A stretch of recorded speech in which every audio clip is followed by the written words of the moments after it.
آداب ناظرین، آج ہماری جو گفتگو ہو رہی ہے وہ اردو شاعری میں طنز و مزاح اودھ پنچ کا دور۔ تو ابھی کچھ مشہور شعراء کے حوالے سے بات ہوئی جن میں ہم نے پنڈت تربھور ناتھ ہجر کا بیان کیا، احمد علی شوق کا بیان کیا،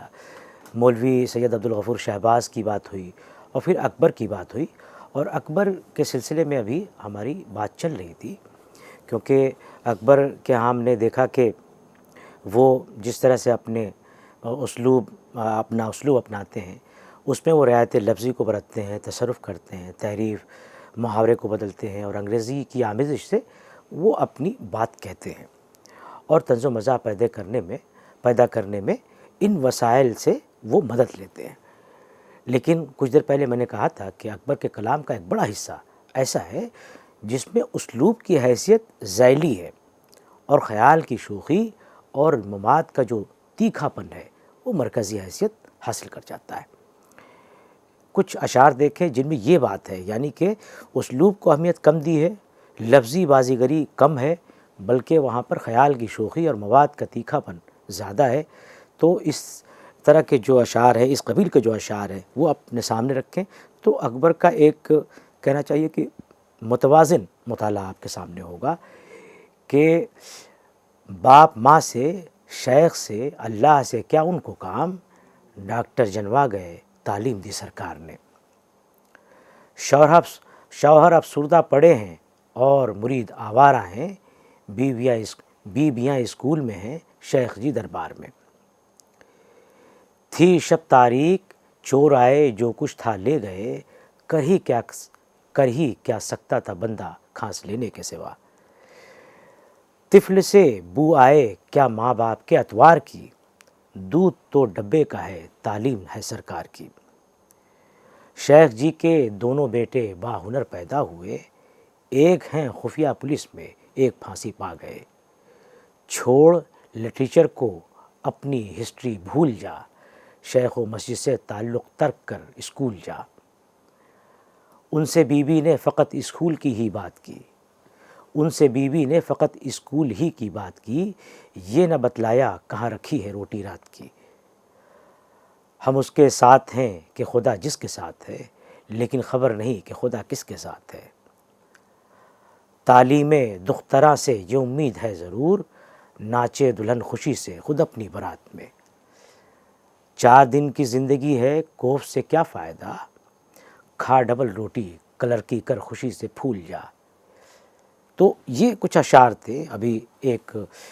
نظم کے اشعار بھی آپ کے سامنے رکھوں گا۔ تو ان میں آپ دیکھیں کہ اسلوب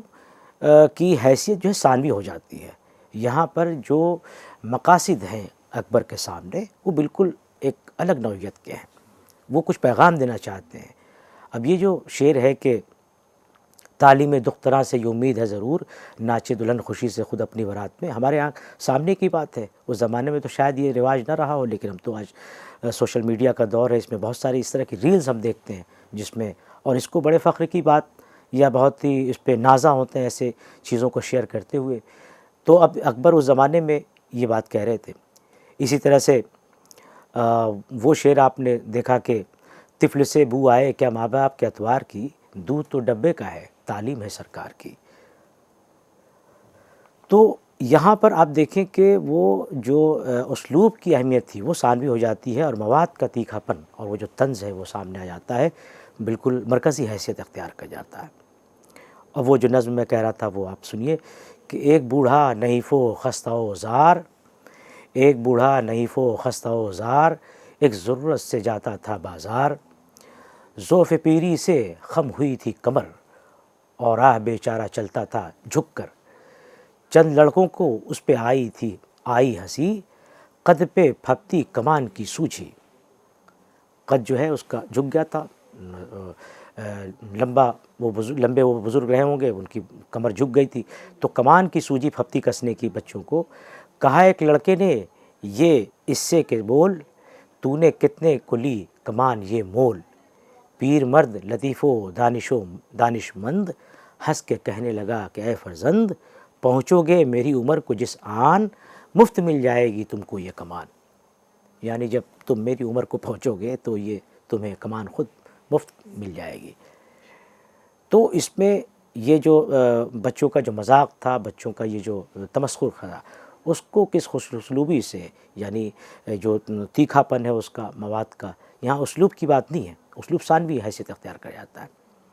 یہ اور اسی قبیل کے سینکڑوں اشعار ہیں جو اس بات کا ثبوت ہے کہ اکبر کی شاعری میں صرف بذلہ سنجی نہیں ہے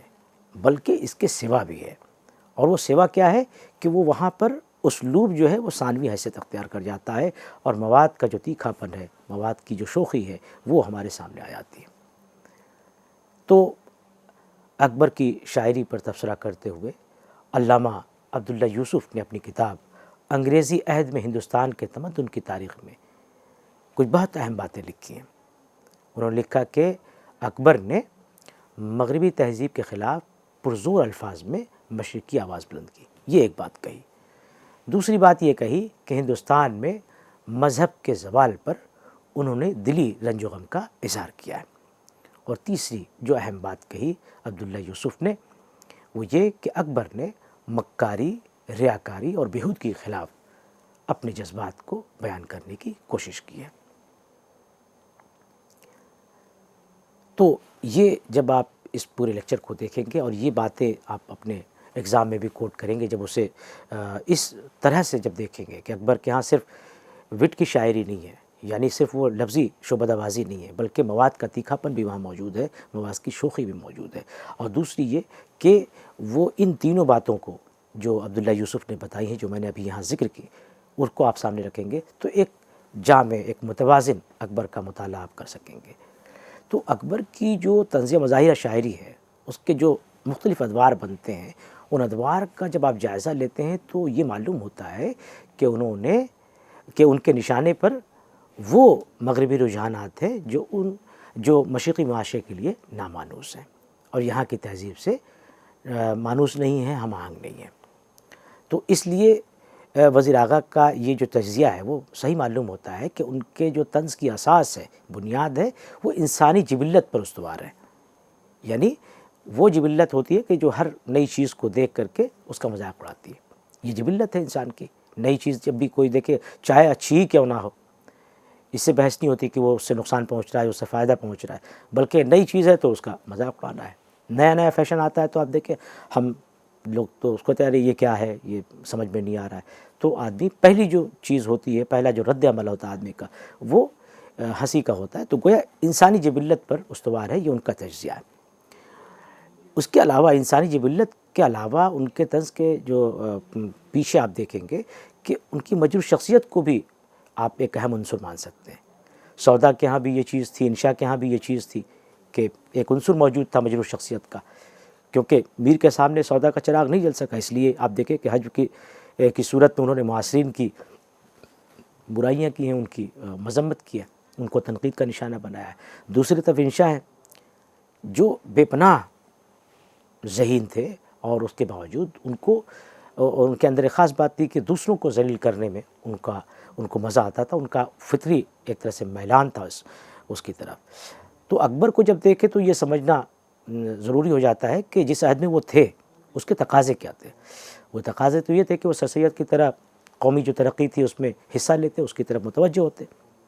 اور مغرب کے جو بعض ترقی پسند رجحانات اور میلانات تھے ان کی طرف رغبت پیدا کرنے کی کوشش کرتے، لیکن وہ ایسا نہیں کر سکے، جس کی کچھ جینوئن وجوہات ہو سکتی ہیں۔ ظاہر ہے کہ وہ سرکاری ملازم تھے، تو اب سرکار میں رہتے ہوئے سرکار کے خلاف بات کیسے کہہ سکتے ہیں، یا تو آپ استعفیٰ دے دیں، تو کچھ وجوہات ہو سکتی ہیں۔ لیکن انہوں نے جب ایسا نہیں کیا، قومی ترقی میں اس طرح سے حصہ نہیں لیا، تو انہوں نے ایک طرح سے خود کو محدود کیا، جس کا انہیں لاشعوری طور پر احساس تھا۔ اس لیے انہوں نے پوری سر سید تحریک اور اس کے پس منظر یعنی مغربی رجحانات کو ایک طرح سے نشانہ بنایا۔ لیکن اپنی خانگی زندگی میں آپ دیکھیے کہ ان کے معاملات الگ تھے۔ وہ اپنے فرزند کو اعلیٰ تعلیم کے لیے انگلینڈ بھیجتے ہیں، تو یعنی ایک طرف اس تعلیم کی برائی بھی ہو رہی ہے، دوسری طرف وہ بچے کو وہاں پڑھنے کے لیے بھی بھیج رہے ہیں، تو یہ ایک دوہرا معیار تھا۔ تو کوئی اکبر کے ہاں آپ یہ دیکھیں کہ یہ جو دو متصادم اور متضاد پہلو ہیں اور رجحانات ہیں، تو اس سے ان کی مجروح شخصیت کو بھی سمجھنے میں آسانی ہوتی ہے۔ بہرحال یہ کہہ سکتے ہیں کہ اکبر کی جو طنز مزاح شاعری ہے، ایک اس نے تعمیری کام ضرور انجام دیا کہ مغرب کا جو سیل رواں تھا اس کو روکنا ان کے بس میں تو نہیں تھا، ظاہر ہے کہ وہ ایک فرد واحد تھے اور ایک پوری تہذیب تھی سامنے، لیکن ان کی شاعری نے اس سیلاب بلا پر باندھنے کا کام کیا، جس سے وہ رکا تو نہیں لیکن اس کے بہاؤ میں جو شدت تھی اس کی شدت میں ہمیں کمی نظر آتی ہے، اور اس طرح انہوں نے مشرقی معاشرت اور یہاں کی تہذیب اور اس کے تمدن کی حفاظت میں کہنا چاہیے کہ بہت اہم رول ادا کیا۔ قابل ذکر ہے کہ ان کے کلام کا ایک حصہ وہ بھی ہے جہاں وہ مشرق و مغرب میں موازنے کے بجائے دونوں میں ایک توازن کا پیغام دیتے ہیں۔ تو جیسا کہ میں نے پہلے کہا تھا کہ وہ اردو کے پہلے شاعر ہیں جس نے باقاعدگی سے بزرگوں کے طرز عمل اور ہنگامی واقعات پر جو طنز کی طرف توجہ کی ہے۔ سیاسی میدان میں جو تبدیلیاں آ رہی تھیں وہ ان کی ذہنی افتاد سے اس قدر ہم آہنگ نہیں تھی، جس کے سبب اس میں وہ دور تک نہیں گئے۔ بعد میں دیکھیں کہ علامہ شبلی اور مولانا ظفر علی خان نے ہنگامی واقعات کو برتایا اور ہنگامی معاملات میں طنزیہ پیرائے میں اپنے تجربات بیان کیے ہیں، اپنے مشاہدات بیان کیے ہیں۔ تو ان بزرگوں کی دو نظمیں جو کہ ہنگامی واقعات سے متعلق ہیں یہاں میں رکھنا چاہتا ہوں، تاکہ آپ کو اکبر کا جو یہ ایک میدان تھا جس میں وہ انہوں نے تباہ آزمائی کی، بہت دور تک نہیں گئے۔ شبلی کا شبلی کی نظم ہے کہ ایک جرمنی نے مجھ سے کہا از رہے غرور،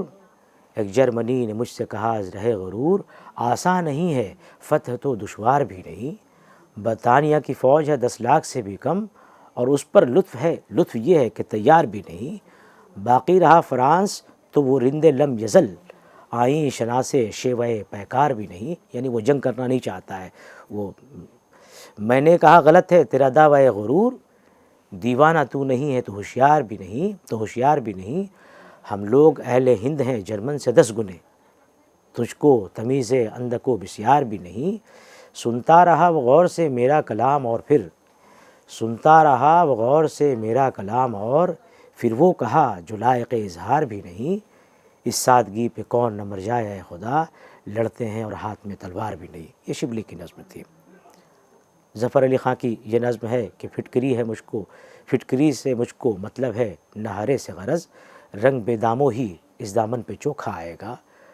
کارڈ ایک بیرنگ لکھا ہے نمونے کے لیے، بند ہو کر ڈاک میں اخبار مفت آ جائے گا، ایک نئے پرچے کی میں ہر روز کر لیتا ہوں سیر،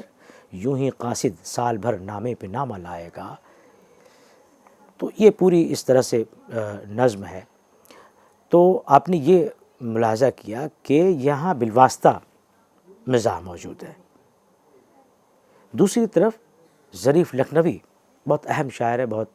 نمائندہ طنز و مزاحیہ شاعری میں ایک بڑا نام ہے ان کا بھی، کہ ان سماجی رجحانات کو وہ نشانہ طنز بناتے ہیں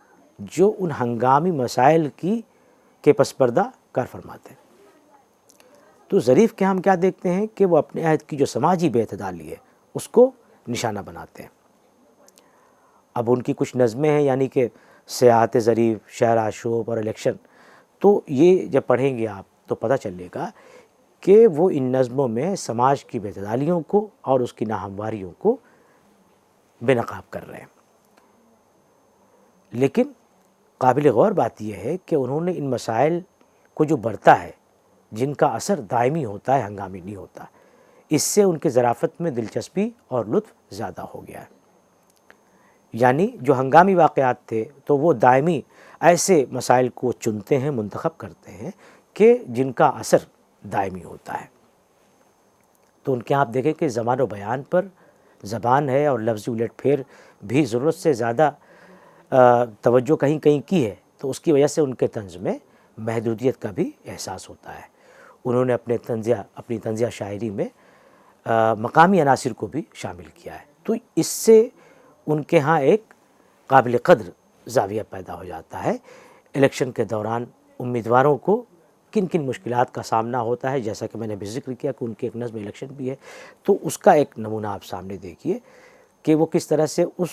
پورے پہلو کو دیکھتے ہیں، یعنی ایک امیدوار جو کھڑا ہوتا ہے الیکشن میں اسے کس طرح کے لوگوں سے ووٹ مانگنے کے وقت دقتوں کا سامنا ہوتا ہے۔ سب سے پہلے ان کو جس ووٹر کے گھر جانا پڑا، سب سے پہلے ان کو جس ووٹر کے گھر جانا پڑا، شیخ بدھو نام تھا اور تھا جو بابا جلاہا قوم کا۔ دھوتی باندھے مرزئی پہنے تنا بیٹھا ہوا، ایک سڑا مٹی کا حقہ پی رہا تھا کجدا۔ جاتے ہی تسلیم کی جب اس کو باسد احترام، منہ ٹیڑھا کر کے بولا کو ہے وعلیکم السلام۔ اس جگہ سے اٹھ کے گھر پہ ایک صاحب کے گئے، 10 برس ناکام رہنے پر ہوئے تھے جو بھی ہے۔ تو اب اس میں جگہ جگہ پہ آپ دیکھیں کہ طنز بھی ہے، اس میں مزاح بھی ہے۔ ریلوے میں تھے ملازم، خود بھی تھے چلتے ہوئے، آپ کی تنخواہ تو کم، ٹھاٹ تھے لیکن بڑے۔ انگلش اسٹائل پہ رہنے کا جو ان کو شوق تھا، بوٹ بیڑی بیٹری پاؤں کی کالر گلے کا توق تھا۔ دیکھ کر صورت کو ان کی اس طرح کہنے لگا I am very busy, make heist, جلدی بولیے۔ پھر ادھر ٹہلے گھڑی کو دیکھ کر اپنے کتے سے کہا کم آن، ان سے گو اوے۔ تو انگریزی کا الفاظ بھی آپ دیکھ رہے ہیں کہ اس میں وہ کھپاتے جا رہے ہیں بہت خوبصورتی سے۔ پھر کہا you are candidate but no bold man, تم کو اپنی ووٹ کیسے دے گا صاحب بولڈ مین۔ تو ظریف کی ظریفانہ شاعری میں ایک کمی یہ رہی کہ وہ اصلاح پسندی اور ماضی پرستی کو بھی بہت زیادہ برتتے ہیں، تو اس سے نقصان پہنچتا ہے۔ ان کی نظمیں تو بہت عمدہ ہیں، لیکن غزل کا چونکہ فارم ایسا بہت نازک فارم ہوتا ہے، ایمائیت اور اشاریت اور اجمال اس کا بہت اہم پہلو ہے، تو وہ بہت زیادہ یعنی کہ اگر ڈائریکٹ کوئی بات کہی جائے تو وہ اس کی متحمل نہیں ہوتی۔ غزل کا فارم ایسا ہوتا ہے، تو ان کی جو غزلیں ہیں وہ عامیانہ باتوں کی وجہ سے بہت کام کی نہیں ہے، مطلب، لیکن یہ کہ بہت اہم، جس طرح کی ان کی نظمیں ہیں جو اہم مرتبے کی ہیں، اچھی نظمیں ہیں، غزلیں ان کی اس طرح کی اس پائے کی نہیں ہیں۔ تو اکبر کی جو اجتہادی روش تھی، جو میں نے ذکر کیا کہ اکبر کے سامنے جو طنز و مزاح یا شاعری کی جو روایت تھی، اس پہ انہوں نے اجتہاد سے کام لیا تھا۔ اس اجتہادی روش کو آگے کی شاعری میں اقبال نے بہت برتا ہے۔ اقبال نے طنز کو عالمگیر انسانی مسائل سے روبرو کرانے کا کام کیا۔ ابتدا میں آپ دیکھیے کہ شروع میں اپنے خاص انداز کے ساتھ اکبر کی وہ پیروڈی کی ہے، انہوں نے پیروی کی ہے، اکبر کی پیروی کی ہے اقبال نے، لیکن ہنگامی موضوعات اور مسائل، ان کے وسیع جو مطالعہ تھا ان کا، دنیا کے ادب کا جو مطالعہ تھا، دنیا کی جو تاریخ کا مطالعہ تھا اور جو فلسفے کا مطالعہ تھا، وہ جو ہنگامی موضوعات تھے وہ بہت جلدی وہاں سے نکل آئے وہاں سے۔ تو کچھ دیر تک وہاں رہے، لیکن یہ کہ یہ جو چیزیں تھیں، یعنی طنز و مزاح کی جو باتیں تھیں، ان کی سنجیدہ شاعری میں بہت ہی لطیف طریقے سے بیان ہو گئی ہیں۔ تو ان کے طنز میں ایک ایسا بالواسطہ انداز ہے، انڈائریکٹ انداز ہے، جس میں طنز کی نشتریت تو باقی رہتی ہے، لیکن اس سے کسی شدید رد عمل کو تحریک نہیں ہوتی۔ ان کی شاعری سنجیدگی اور ظرافت کے امتزاج کا ایک کامیاب نمونہ کہی جا سکتی ہے۔ خدا سے شکوہ کرتے وقت ابلیس اور انسان کی فطرت کی پردہ دری کرتے، ملا کی سرشت پر چوٹ کرنے کے دوران میں وہ کہیں بھی ظرافت کو، جو سستی جذباتیت ہے، اس سے آلودہ نہیں کرتے، بلکہ ہم دیکھتے ہیں کہ ایک دانشور اور مفکر کے دھیمے تبسم کے ساتھ اسے پیش کرتے ہیں اور کامیاب رہتے ہیں۔ نرم اور خوبصورت الفاظ کے پیچھے طنز کے نشہ چلاتے ہیں، تو اسے پڑھنے والا محسوس کرتا ہے نصیحت، ملا اور بہشت ان کی ایسی نظمیں ہیں۔ ایک دوسرا پہلو جو اقبال کے طنز کا ہے وہ ہے جس میں وہ مغربی تہذیب کی ساری جو بے اعتدالی ہے اس کو وہ نشانہ بناتے ہیں۔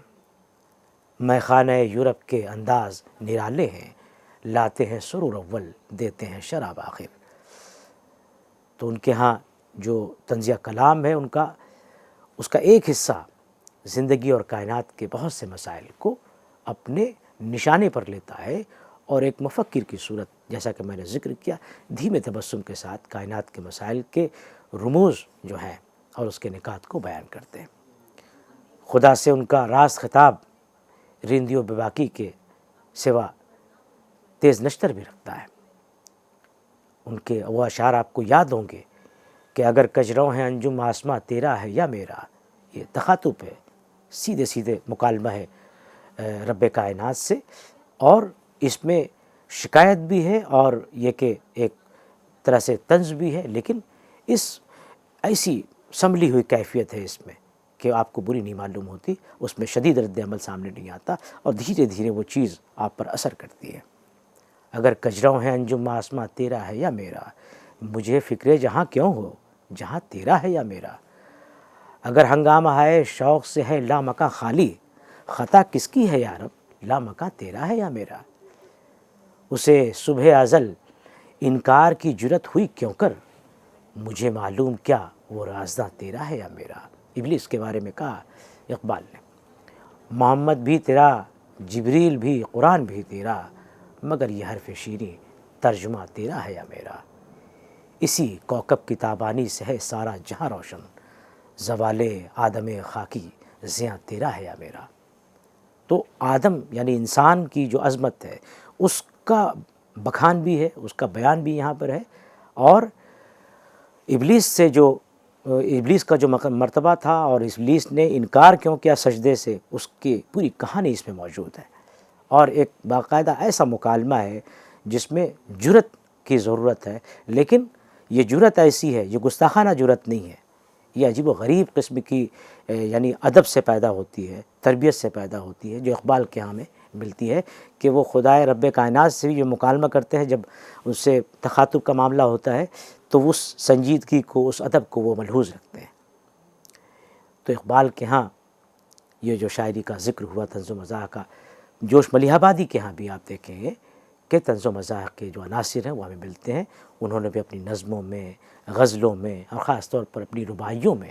بہت خوبی سے انسانی مسائل پر لکھا ہے، اور اس طرح لکھا ہے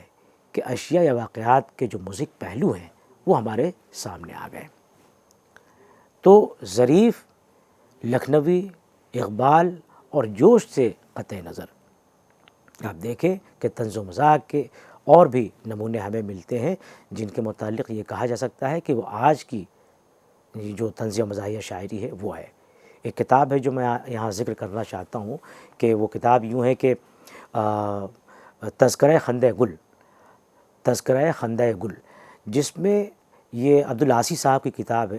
جس میں انہوں نے دور حاضر کے ایسے شعراء کا ذکر کیا ہے جن کی شاعری کی بنیاد انہی نمونوں پر قائم ہے اور جو انہی فرسودہ شاہراہ پر چل رہے ہیں۔ تو فرسودہ شاہراہ ہمارے ہاں وہ پرانی ہے کہ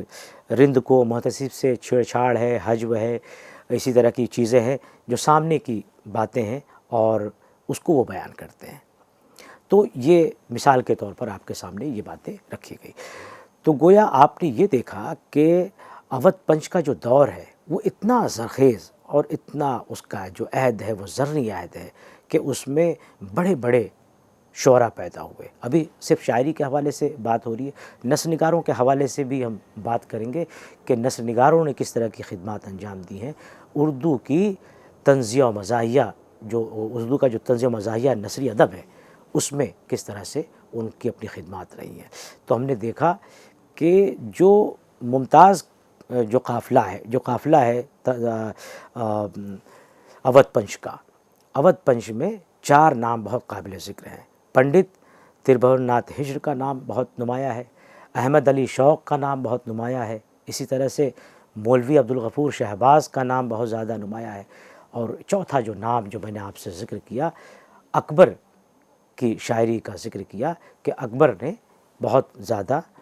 پہلی مرتبہ اس طرح کی شاعری کی جس کا ہمیں اس سے پہلے نشان نہیں ملتا ہے۔ تو یہ 4 اہم نام تھے۔ اس کے بعد آپ نے دیکھا کہ جو ہنگامی واقعات تھے جن کا میں نے ذکر کیا کہ علامہ شبلی نعمانی اس پہ وہ نظمیں لکھتے ہیں، جو ہنگامی مسائل ہیں، جو سیاسی مسائل ہیں، ان کو کس طرح سے وہ بیان کرتے ہیں۔ حالانکہ اکبر نے بھی ان مسائل پر لکھا ہے لیکن کم لکھا ہے چونکہ ان کی طبیعت اس طرح سے مائل نہیں تھی۔ ظفر علی خاں کی مثال میں نے آپ کے سامنے رکھی، ان کی وہ جو مثنوی تھی، ان کے جو شاعری تھی وہ پورا مثال کے طور پر جو میں نے کہا تھا کہ ہے غرض